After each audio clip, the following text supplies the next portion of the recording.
계시록 6장에 와서 인재앙이 시작되었습니다. 첫째인, 둘째인, 셋째인, 넷째인. 인재앙 속에는 적 그리스도, 전쟁과 분쟁, 기근, 흉년, 전염병, 온역.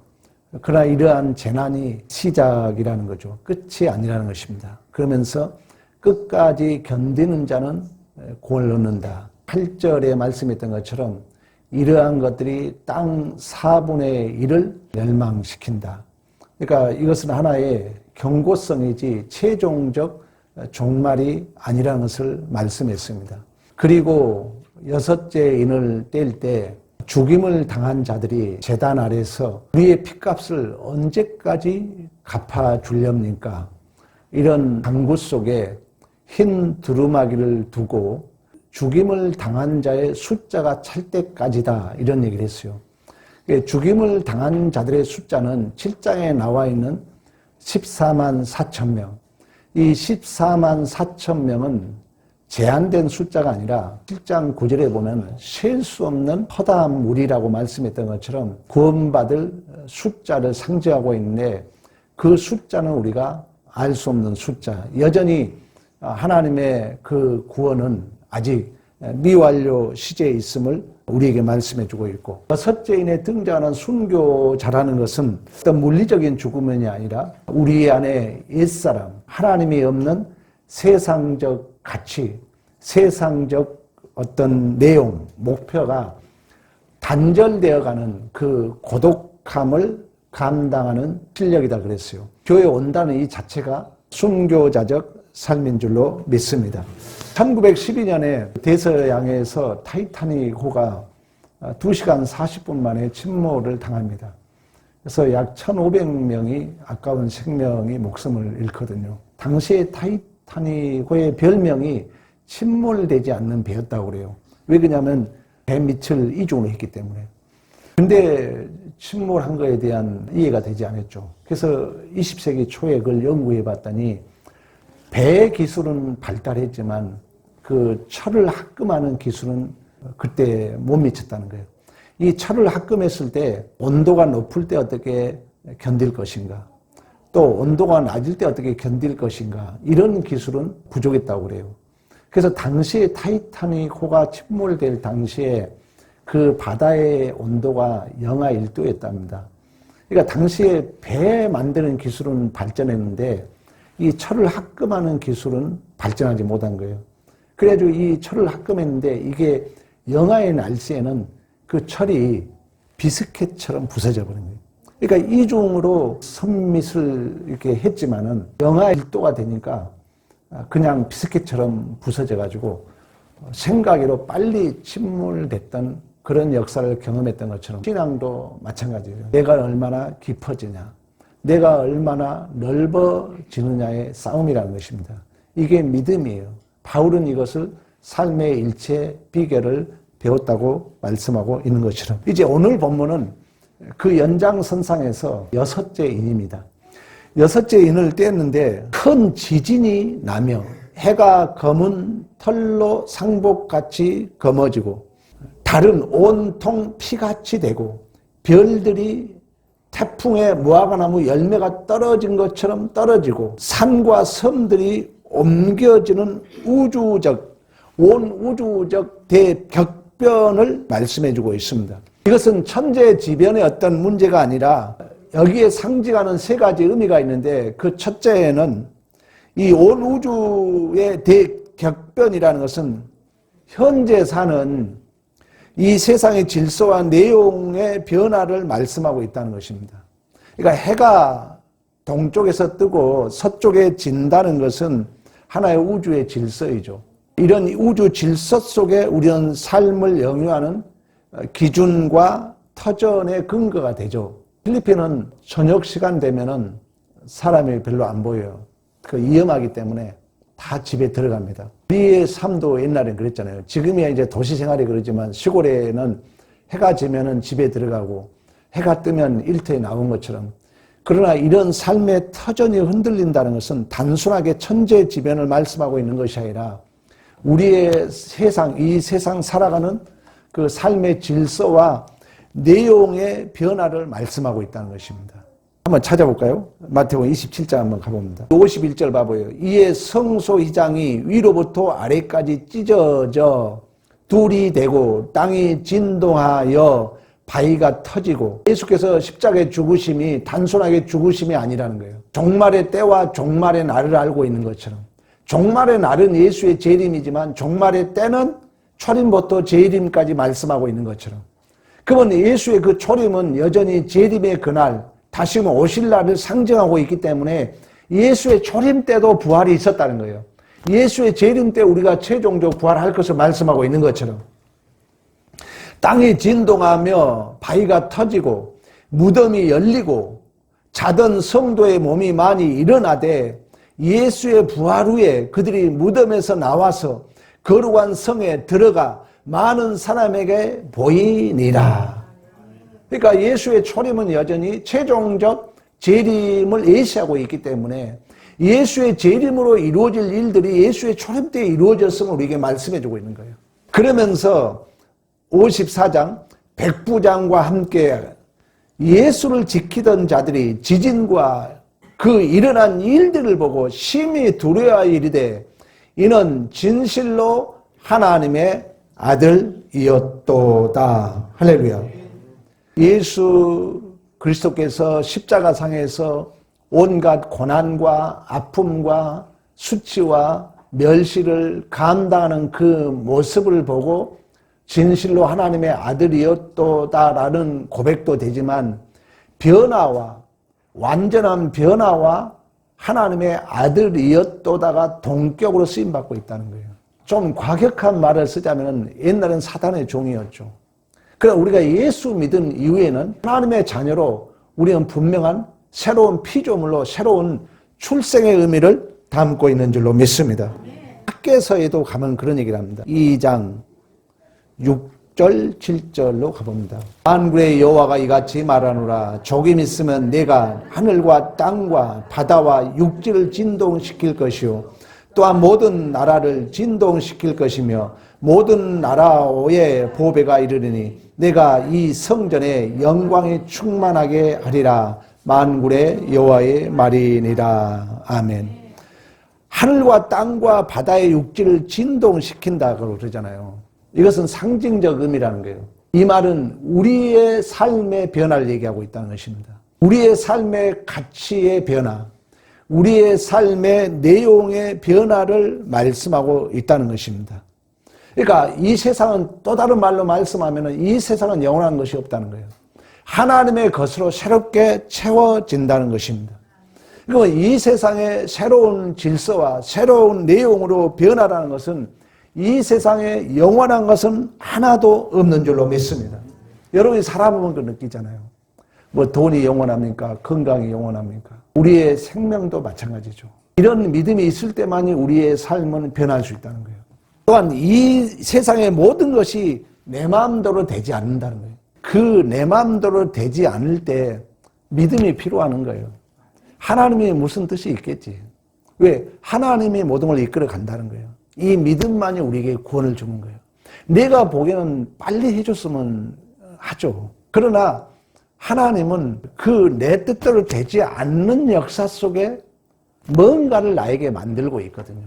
이제 나중에 보면은 그 내가 아파하고 힘들어 했지만은 그 아픔이 뭔가 내 안에 만들어져 있는 거예요. 또한 내가 하나님의 자녀다운 자로 더욱더 깊어지고 넓어지게 된 줄로 믿습니다. 또한 모든 것 주인이 하나님이라는 거예요. 모든 것이 하나님이라는 거예요. 그러니까 내 마음대로 되지 않는 것 속에서 이제 내 의지가 조금씩 이제 꺾여가는 거죠. 내 조급했던 마음이 좀 느긋해지는 거죠. 그런 관계 속에서 모든 것이 내 것이 아니라는 항복이 되는 거예요. 이런 변화를 이 종말의 징조는 우리에게 보여주고 있다는 것입니다. 수없이 종말의 징조 어제도 있고 오늘도 있고 내일도 있다 그랬잖아요.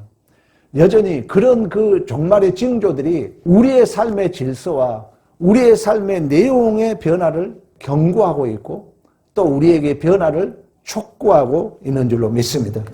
이처럼 우주의 대격변은 온 우주 만물과 모든 피조 세계를 하나님만이 주관해 가신다는 거예요. 그러니까 믿음 생활을 잘한다는 것은 하나님이 생사의 주권자라는 거예요. 그러니까 하나님 앞에 잘 보이려고 노력하는 것이 믿음 생활 잘하는 거예요. 그 일이 이제 보이는 교회에 헌신하는 거죠. 근데 신앙의 오해는 뭐냐면 선과 악이 대등한 관계로 우리가 가끔씩 착각을 해요. 여러분들이 신앙에 방해하는 우리 안에 불평거리, 시기, 질투, 미움, 원망거리들은 타락하고 부패하여 나타난 증상들이거든요. 그게 힘이 있는 게 아니라는 거예요. 하나의 어떤 부패한 하나의 증상들입니다. 그러므로 성경은 그러한 타락하고 부패하여 나타난 증상들에 대해서 겁내지 말라고 그래요. 두려워하지 말라고 그래요. 담대하라고 그래요. 누가 여러분 주위에서 막 원망거리 얘기하고 불평거리 얘기할 때 거기에 너무 신경 쓰지 말아요. 그것은 하나의 부패한 증상이라는 거예요. 부패한 하나의 나타나는 하나의 부산물이에요. 이번에 필리핀을 가는 과정에 요즘은 애들이 많이 타더라고요. 갈 때도 바로 제 옆좌석에 애들이 타고 올 때도 제 앞좌석에 애들이 탔어요. 근데 이 비행기가 올라가면은 기가 이렇게 압력이 오잖아요. 이걸 견디지 못하는 거예요, 애들이. 계속 울어요. 어디 아픈가 할 정도로 울어요. 막 떼를 쓰면서 우니까 울고 옆에 불편한 그런 어떤 문제. 막 우는데 이거 어찌할 바를 모르는 거야, 할머니, 할아버지가. 그리고 옆에 사람들 막 뭐라 해. 그래가지고 좀 자제시키라고. 처음에는 스튜디오스들이 나몰라 하더니 옆에서 하도 이제 막 뭐라 하니까 왔다 갔다 하더라고요. 그것은 여전히 어린 아이이기 때문에 나타날 수밖에 없는 증상이죠. 또 라면 그 급식할 때도 애들은 와가지고요, 먹고 더 달라고 설거지도 않고 막 가버리고 그렇지만은 어른들은 그걸 다 치우잖아요. 그 애들이 운다 해서 어린 아이들이 먹고만 간다 해서 어른들이 억울해하거나 분노하거나 원망하지 않잖아요. 내가 억울해하고 원망하고 불평한다면 그건 어른으로서의 수준에 이르지 못한 하나의 증상이죠. 우리의 신앙생활도 마찬가지라는 것입니다. 여러분들이 나타나는 그 어떤 부정적인 현상을 우리가 겁먹을 필요 없다고 그래요, 성경은. 두려워하지 말라고 그래요. 그것은 죄의 어떤 하나의 부산물이라고 얘기하고 있거든요. 우리가 신앙생활의 실패는 대개 보면 좋은 일 할 때 훨씬 더 많이 발생합니다. 여러분들이 경험할 거예요. 좋은 일 할 때 이 신앙의 실패가 더 많이 발생해요. 그 이유는 좋은 일 할 때 되면 꼭 내 옳음을 증명하고 싶거든요. 또 좋은 일 할 때는 의연중에 내 자존심이 이렇게 약간 올라올 수가 있거든요. 그래서 고린도 전서는 뭐라냐면은 우리 오늘 성찬식도 하지만 모일 때 조심하라고 그래요. 모일 때. 다시 말하면 좋은 일 할 때 조심해라. 그러면서 고린도 전서에 좋은 일 할 때 너희들이 성찬으로 설명을 합니다. 고린도 교회가 좋은 일 했고 분쟁하거든요. 먼저 온 사람, 늦게 온 사람, 좋은 음식을 내놓은 사람, 많이 못 내놓은 사람, 헌금을 많이 한 사람, 적은 사람, 이런 이제 분쟁이 생겨요. 그때 바울은 성찬을 얘기해요. 야, 우리 예수의 떡을 먹었지 않느냐? 예수의 피를 나눴지 않느냐? 그러면서 뭐라 하냐면은 이 떡을 먹어 이 잔을 마실 때마다 주의 죽으심을 그가 오실 때까지 전하는 것이다. 이야기를 합니다. 그러니까 우리가 예수를 믿는다는 것은 예수와 함께 죽고 예수와 함께 살았다는 것은 우리는 새로운 피조물로 새롭게 출생한 줄로 믿습니다. 그렇다면은 누누이 얘기하지만 누가 더 참느냐 문제는 신앙생활은. 누가 더 자신을 낮추냐 문제라는 것입니다. 누가 더 내가 깊어지느냐 넓어지느냐 싸움이라는 거예요. 지나가다가 화산 그 폭발한 곳을 봤거든요. 높은 산 자체가 없어졌어요. 근데 그걸 보면서 갑자기 그런 생각이 나더라고요. 이 높은 산이 폭발했어요. 폭발하고 나서 다시 꺼졌어요. 이제 꺼져가지고 움푹 파였더라고요. 우리 신앙도 이렇게 모난 부분이 낮아지기 위해서는 수없이 그 화산이 폭발한 것처럼 위에 높아진 이 모난 성격이 낮아지기 위해서는 하나님의 중요한 그 방법이 뭐냐면은 우리를 이렇게 드러내게 하거든요. 이 폭발하도록 하나님 내버려 둔다는 거예요. 여러분 성질이 이렇게 부릴 때 하나님은요, 그 부린 것을 여러분도 성질 부리고 여러분 주위도 막 성질 부리잖아요. 그걸 여러분들은 다르게 보면 안 돼요. 아, 하나님이 저 사람 간섭하고 있구나. 하나님 내버려 두고 있구나. 이게 폭발함으로 인해서 이게 낮아지거든요. 화산이 그런 것처럼 저는 그런 생각을 했어요. 우리도 마찬가지예요. 하나님은 우리의 그 허용의 섭리 속에서 우리의 못남을 자꾸 이렇게 내버려 둬요. 성령의 역사가 뭐라 했어요? 자각이거든요. 자각은 뭡니까? 나를 보게 하는 거거든요. 존호의 목사가 말씀과 이성을 줬잖아요. 그 이성이라는 것은 인식의 능력이거든요. 근데 인식의 능력이 뭡니까? 다 내 주관적이잖아요. 내 중심적이잖아요. 근데 내 중심적인 것이 평균치를 이루려면은 그것이 자꾸 드러나야 되거든요. 폭로되거든요. 그 폭로됨을 통해서 내가 항복되는 거예요. 아, 내가 이거 잘못했구나. 항복된다는 거예요. 그러므로 말미암아 내 인격, 내가 인식하는 능력이 내 중심에서 하나님 중심으로 변하는 거죠. 그러니까 여전히 지금 6째인의 중요한 건 뭐냐. 이런 해가 검어지고 달이 피같이 변하고 별들이 선일금 무화과처럼 떨어지고 산과 이 강이 없어지고 움직인다는 얘기는 천재지변을 말씀하고 있는 것이 아니라 우리가 변해야 된다는 우리가. 우리의 삶의 질서가 변해야 되고 우리의 삶의 내용이 변해야 될 줄로 믿습니다. 니체는 이런 얘기를 해요. 내가 삶을 구원하고자 원한다면은 내가 겪고 있는 고통을 긍정할 줄 알아야 된다. 저는 철학자 말이지만 물론 이제 니체는 그 목회자 아들이었거든요. 니체가 살아있다면 상담을 한번 해보고 싶어요. 정말 무신론자였을까? 그가 외쳤던 여보시오 당신들, 아니 시장에서 등불을 들고 신이 어딨냐고 찾고 있는 왜 그 외침의 소리를 듣지 못하고 있어 이렇게 외쳤거든요. 물론 이제 신이 죽었다는 얘기를 했어요. 그러나 신을 죽인 자는 여러분이라 그랬거든요. 그러면 물론 이제 니체는 무신론자로 평가를 하지만 저는 살아있다면 한번 얘기를 하고 싶은데 어쩌면 목회자 자녀로서의 그 어떤 안타까운 마음이 그 안에 있었지 않을까? 어떤 반항심이 있었지 않았을까? 그래서 신은 죽었지만 당신들이 죽었다고 얘기했고 아직도 시장에서 등불을 들고 신을 찾고 있는 왜 외침의 소리를 당신들 듣지 못하고 있어 이렇게 외쳤던 것처럼. 근데 그 니체의 글에 보면 그런 얘기를 해요.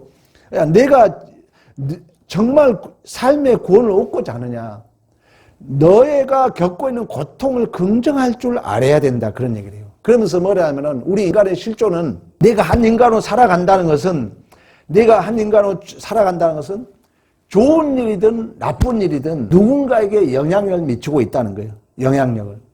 그런 의미에서 존재하는 것은 빼어버릴 것이 하나도 없으며 없어도 되는 것이 하나도 없다. 그건 성경과 일치하잖아요. 우리의 삶은 여러분은 부정적인 것은 버리고 싶잖아요. 그러나 성경은 그렇지 않거든요. 그 부정적인 내 인생이라는 거예요. 그것도 나의 삶의 밑거름을 만든다는 거예요. 근데 우리의 이원론주의로 부정적인 버리려고 그래요. 근데 성경은 아니라는 거예요.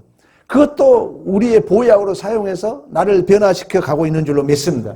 그런데 이 철학자 말을 빌려온 이유는 니체는 그런 얘기를 해요. 당신의 어떤 실존, 당신이 한 인간으로 살아간다는 것은 부정적이든 긍정적이든 누군가에게 영향을 미치고 있다는 거예요. 그런 의미에서 당신의 인생에 어느 것 하나 버릴 것이 없다. 어느 것 하나 없어져서는 안 된다. 그렇다면 여러분 존재에 대한 소중함을 느끼는 거죠. 내 인생에 비판적인 생각을 갖지 않는 거죠. 부정적이든 긍정적이든. 니체의 글을 내가 인용해 온 이유는 필연적인 것은 단순히 감당한 것이 아니다. 그러니까 내 운명을 내가 사랑한다는 것은 내 인생에 고통이 있다 할지라도 내가 그 고통을 긍정적으로 받아들일 수 있는 삶이라는 것은, 그리고 내 존재가 한 인간의 실존은 긍정적이든 부정적이든 이웃에게 영향을 미치고 있다는 거예요. 그 영향을 미치고 있다는 걸 부정적으로, 긍정적으로 본다는 거예요. 그게 아모르 파트인데 그 아모르 파트에서 제가 지금 읽고자 하는 얘기, 그 삶은 필연적으로 그냥 받아들이는 그런 삶이 아니라는 거예요. 그 말은 뭐예요? 에이 그래 어쩔 수 없이 받아들인다, 이게 아니라는 거예요. 내가 주인공 대리자 삶을 얘기하면서 강조했어요. 내 삶을 은폐하지 않는다는 거예요. 당당하다는 거예요. 여러분의 삶에 부정적이든 긍정적이든 당당한다는 거예요. 니체는 그런 얘기를 해요. 그러면서 뭐라냐? 또 도망치지 않는다 그래요. 우리의 신앙의 가장 큰 문제는 뭐냐? 내가 마음에 안 들면 체념주의에 빠거든요. 우리 그러다 보니까 여러분 삶이 단순해지잖아요. 내가 깊어져야 할 길을 놓친다는 거예요. 이 말이 마음에 들어서 이걸 인용해 온 거예요. 내 운명을 단순하게 어떤 습관적으로 받아들이지 않는다는 거예요. 어쩔 수 없어 받아들인 게 아니라는 거예요. 더 긍정적이라는 거예요. 그래서 은폐하지 않는다, 숨지 않는다는 거예요. 내 인생에 어떤 상황이 있다 할지라도. 그랬을 때 나는 변하는 거죠. 자주 얘기하잖아요. 낯선 삶이 안에 부딪히지 않고 내가 변하지 않거든요. 내가 깊어질 수가 없는 거거든요. 아니, 운동수수가 맨날, 나도 새벽에 일어나면 100개 합니다, 솔직히. 대충 해서 그렇지. 8, 900개, 뭡니까, 이거. 그러면 맨날 여러분, 금메달 선수가 이거 100개만 시켜도 되겠습니까? 더 힘든 일을 시키죠. 근데 그 힘든 일을 시킬 때 숨지 않는다는 거예요. 도망치지 않는다는 거예요. 그리고 오히려 그것을 사랑한다는 거예요. 그 고난을, 그 힘든 일을. 그때 나는 변하고 나는 깊어지고 더욱더 넓어지게 된 줄로 믿습니다. 물론 그런 얘기를 해요. 이것이 신이 없는 세대에 우리가 살아갈 수 있는 방법이다 그러지만 저는 이걸 다시 해석하고 싶어요. 믿음이 없는 시대 속에. 믿음이 없다는 게 뭐예요? 모든 현실을 하나님이 주관한다는 거예요. 마음대로 안 된다는 거예요. 그러면 그 주어진 삶을 우리는 긍정적으로 받아들이고 내가 감당해야죠. 와봐라, 우리 공부했잖아요. 내가 주인공인데, 내가 대리자인데, 그 어떤 환경으로 도망치면 안 된다는 거예요. 그리고 변명하면 안 된다는 거예요. 누구 때문에 아니에요, 여러분. 나를 위해서 준 줄로 믿습니다. 아니, 하찮은 철학자도 그런 얘기를 했는데, 은폐하지 않고 도망치지 않고 그 현실을 사랑한다 그랬어요. 우리의 삶이 그래야 된다는 것입니다. 요즘에 얼마나 여러분 시대가 험합니까? 여러분 겪잖아요. 얼마나 단절되는 시대를 살고 있습니까? 문명은 여러분 소통이라 그랬잖아요. 4차 혁명은 뭡니까? 연결이거든요, 사실.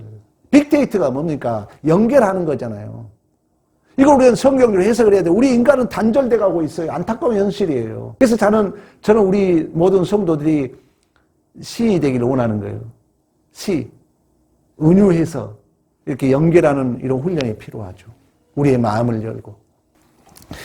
이처럼 이 대우주의 격변은 단순하게 천재지변을 성경에 말씀하고 있는 것이 아니라 이러한 징조를 통하여 내 자신이 하나님 자녀로 변하고 새로워지고 우리의 삶의 질서와 우리의 내용이 예수 안에서 새롭게 변해야 될 줄로 믿습니다. 그러면서 뭐냐면 이 모든 대격변을 통하여 하나님께서는 엄중한 심판이 있다는 것을 우리에게 말씀해 주고 있습니다. 6장 15절에 그 얘기하죠. 땅의 임금들과 왕족들과 장군들과 부자들과 강한 자들과 모든 종과 자유인이 굴과 산들 바위 틈에 숨어 산들과 바위에게 말하여, 그러니까 이제 모든 돈 있고 권력 있고 모든 사람들이 산과 굴에 숨어서 산과 바위에게 말하대요. 우리 위에 떨어져 보좌에 앉으시니 얼굴에서와 어린 양의 진노에서 우리를 가리라. 그들의 진노의 큰 날이 이르렀으니 누가 능히 서리요 하더라. 결국 이건 뭡니까? 하나님의 엄중한 심판 앞에 피할 자는 아무도 없는 줄로 믿습니다. 그러면서 16절에 말씀하고 있는 것처럼 보좌에 앉으시니 얼굴, 그 어린 양의 진노, 그러니까 심판의 기준이 어떤 윤리도덕의 문제가 아니라는 거예요. 하나님의 얼굴, 우리가 코람데오라고 그래요. 코람데오, 항상 하나님 앞에 선 자, 항상 어린 양 예수 그리스도를 근거한 삶, 이게 심판의 기준이라는 거예요. 여기에 피할 자가 없다는 것입니다. 그랬을 때 우리는 변하는 거죠. 여러분의 모든 삶이 항상 하나님 앞에 선 자. 그러니까 특히 우리가 어떤 일을 하다 보면은 그 옳고 그른 문제에 많이 부딪히잖아요. 그때마다 내가 하나님 앞에 선 자, 또 예수 때문에 내가 바보가 되고, 내가 참고, 순종하고, 내가 헌신하고, 내가 충성하는 지향성, 의도, 하나님은 그걸 본다는 거예요. 절대 현상을 보지 않습니다. 꼭 기억을 해야 돼요. 아, 내가 지금 내 의도가 어떤 의도였는가, 이걸 봐야 돼요. 이게 잘못됐으면 빨리 고쳐가야 됩니다. 이러므로 말미암아 우리가 얼마나 하나님을 닮고 예수 그리스도의 성품을 담는 자 문제임을 성경은 우리에게 말씀해주고 있어요. 금년 교회의 폐허가 뭡니까? 새 계명이에요. 새 계명은 뭡니까? 옛 계명과 역설적이에요.